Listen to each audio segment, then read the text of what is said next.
Hello friends, আপনারা নিশ্চয়ই thumbnail দেখে বুঝতে পেরেছেন আজকের ভিডিওতে আমি কি দেখাতে চলেছি। তো আমার হাতে দেখতে পাচ্ছেন একটি প্রপেলার এবং একটি 1400 কেবির বিএলডিসি মোটর। তো আজকের ভিডিওতে আমরা এই প্রপেলারটির সাথে মোটরটি চালিয়ে থ্রাস্ট টেস্ট করব।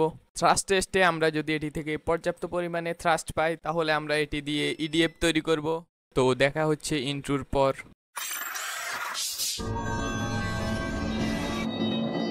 তো প্রথমে আমি আপনাদের প্রপেলারটি দেখাচ্ছি। এই প্রপেলারটি অ্যালুমিনিয়ামের তৈরি। এরপর আমরা নিয়েছি 1400 কেবি বিএলডিসি মোটর এবং 40 অ্যাম্পিয়ার ইএসসি এবং একটি 2000 এমএএইচ লিথিয়াম ব্যাটারি। এরপর আমরা নিয়েছি একটি ওয়েট মিটার। তো প্রথমে আমরা ব্লেডটির ওয়েট মেপে নেব, এরপর মোটরটির ওয়েট মেপে নেব। এরপর আমরা মোটর এবং প্রপেলারের ওয়েট পেয়েছি 72 গ্রাম। মোটরটিকে ওয়েট মিটারে মাউন্ট করার জন্য আমরা মোটরটির সাথে একটি পিভিসি শীট লাগিয়ে নিয়েছি এবং রাবার ব্যান্ডের সাহায্যে মিটারের সাথে পিভিসি শীটটিকে লাগিয়ে নিয়েছি। এরপর মোটরের সাথে প্রপেলারটিকে লাগিয়ে নেব। এখানে প্রপেলারটিকে আমরা উল্টা লাগিয়েছি যাতে থ্রাস্ট উপরের দিকে দেয়। এরপর মোটরের সাথে এসিটি কানেক্ট করে নেব। মোটরটির স্পিড কন্ট্রোল করার জন্য একটি সার্ভো টেস্টার লাগিয়ে নেব। এরপর ব্যাটারিটি কানেক্ট করে নেব।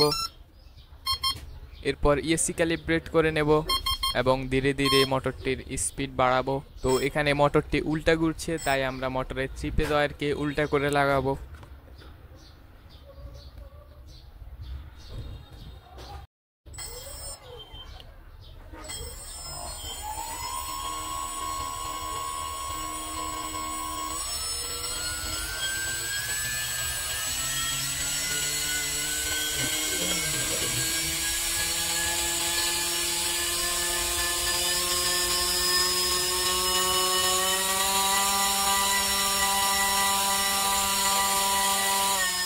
তো আপনারা দেখতে পেয়েছেন প্রপেলারটি দিয়ে ম্যাক্সিমাম থ্রাস্ট 80 গ্রাম, মোটর এবং প্রপেলারের ওয়েট 72 গ্রাম।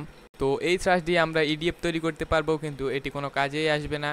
এটি দিয়ে থ্রাস্ট কম হওয়ার কারণ হচ্ছে এই প্রপেলারটির ওয়েট অনেক বেশি। এখানে যদি প্লাস্টিক প্রপেলার ইউজ করা হতো তাহলে হয়তো বা 200 গ্রাম থেকে বেশি থ্রাস্ট পাওয়া যেত। সেক্ষেত্রে আমরা ইডিএফ বানানোর চেষ্টা করতাম। ভিডিওটি এ পর্যন্তই। তো ভিডিওটি ভালো লেগে থাকলে অবশ্যই লাইক করে দিবেন, চ্যানেলে নতুন হয়ে থাকলে চ্যানেলটিকে সাবস্ক্রাইব করে দিবেন। Thanks for watching.